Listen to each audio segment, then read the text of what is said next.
मीरापुर नाम का एक गांव होता है। इस गांव के पास एक रेलवे स्टेशन था। वो रेलवे स्टेशन बहुत ही डरावना था। कोई भी वहां से आना जाना नहीं करता था। कुछ लोगों का तो ये भी मानना है कि रात को उस रेलवे स्टेशन से अजीब अजीब आवाज भी आती है।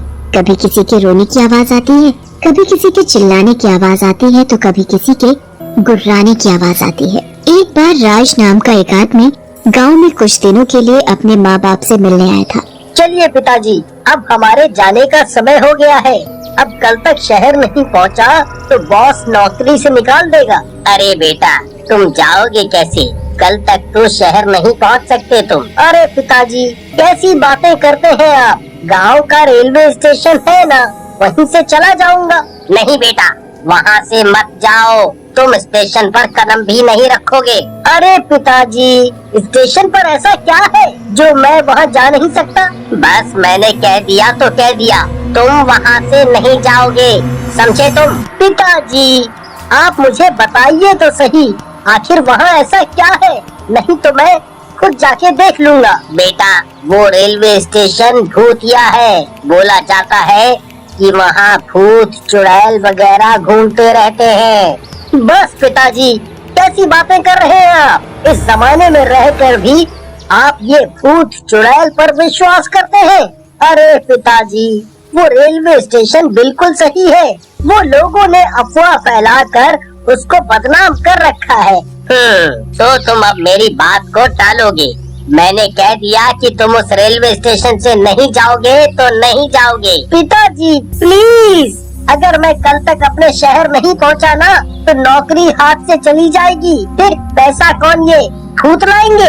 मैं रेलवे स्टेशन से ही जाऊंगा। देखते हैं कि अब कौन आता है। राज ये सब बोलकर अपना सामान पैक करने चला जाता है और रेलवे स्टेशन से शहर जाने के लिए तैयार हो जाता है। कुछ ही घंटों में वो रेलवे स्टेशन पहुंच जाता है। राज वहां स्टेशन पर खड़ा होकर ट्रेन का इंतजार करता है। 2-3 घंटे गुजर जाते हैं पर अभी तक ट्रेन नहीं आती। अरे यार, अब ये ट्रेन भी पता नहीं कब तक आएगी। कब मैं उसमें बैठूंगा, कब तक मैं शहर पहुंचूंगा, सब गड़बड़ हो जाएगा। बस ये ट्रेन जल्दी आकर मेहरबानी कर दे। तभी राज को किसी के आने की आवाज आती है। राज इधर उधर देखने लगता है कि कौन आ रहा है। फिर वो आवाज बंद हो जाती है और राज उस आवाज को नजरअंदाज कर देता है और अपना फोन चलाने लगता है। तभी वो आवाज फिर शुरू हो जाती है। कौन है? कौन है वहाँ? एक तो अंधेरा इतना है कि कुछ दिखाई नहीं देता।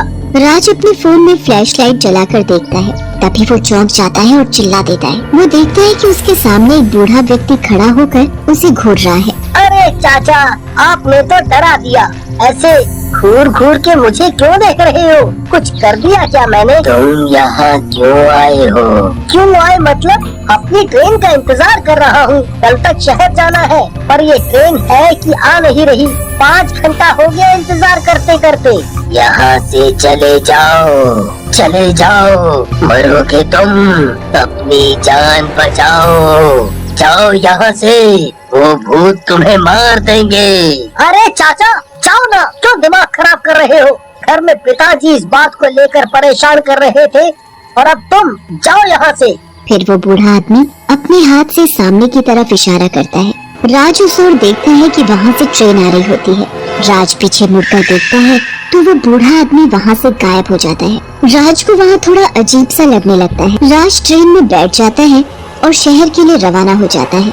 राज देखता है कि वो ट्रेन बिल्कुल खाली होती है। क्या बात है, ट्रेन में मेरे अलावा और कोई है ही नहीं। राज एक सीट पर जाकर आराम से बैठ जाता है। जब ट्रेन एक टनल के अंदर से जा रही होती है तब वो देखता है कि उसके आसपास बहुत सारे डरावने लोग बैठे हुए हैं जो खून से लिपटे हुए हैं। राज उन्हें देखकर बहुत डर जाता है।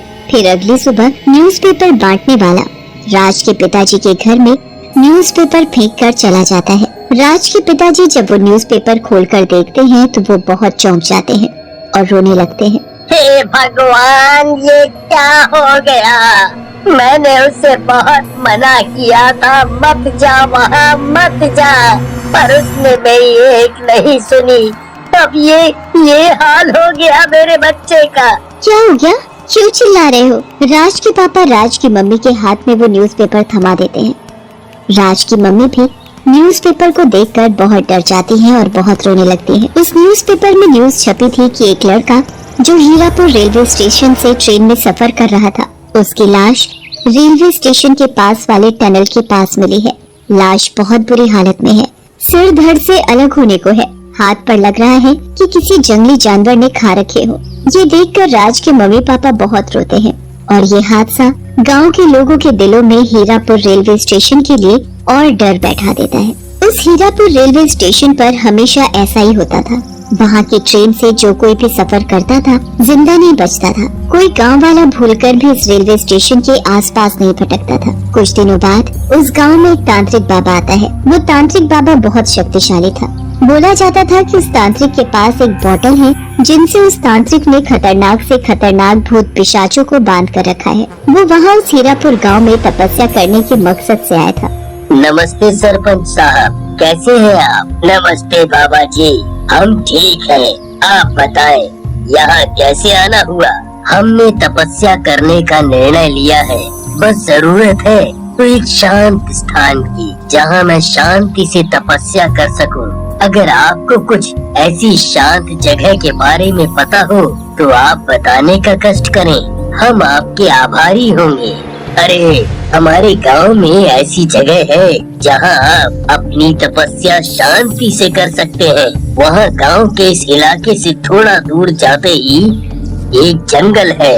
वहां ना तो कोई आता जाता है और ना ही कोई जंगली जानवर वहां रहता है। आपको वहां तपस्या में कोई विघ्न नहीं आएगा। अरे वाह, आपका बहुत बहुत शुक्रिया। मैं वहां जाकर जरूर देखता हूँ। अरे रुकिए बाबा जी, हमको भी आपसे एक निवेदन था। सरपंच मन में सोचता है, अगर इनसे उस भूतिया रेलवे स्टेशन को ठीक करने की मदद मांग ली तो सही रहेगा।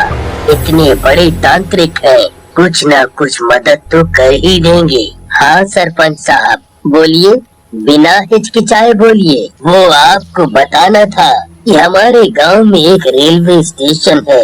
वो बहुत डरावना और भूतिया स्टेशन है। वहाँ आज तक जो कोई भी गया है वो वापस नहीं लौटा। सभी गांव वाले परेशान हैं। आप कुछ उपाय बताएं, आपकी बड़ी मेहरबानी होगी।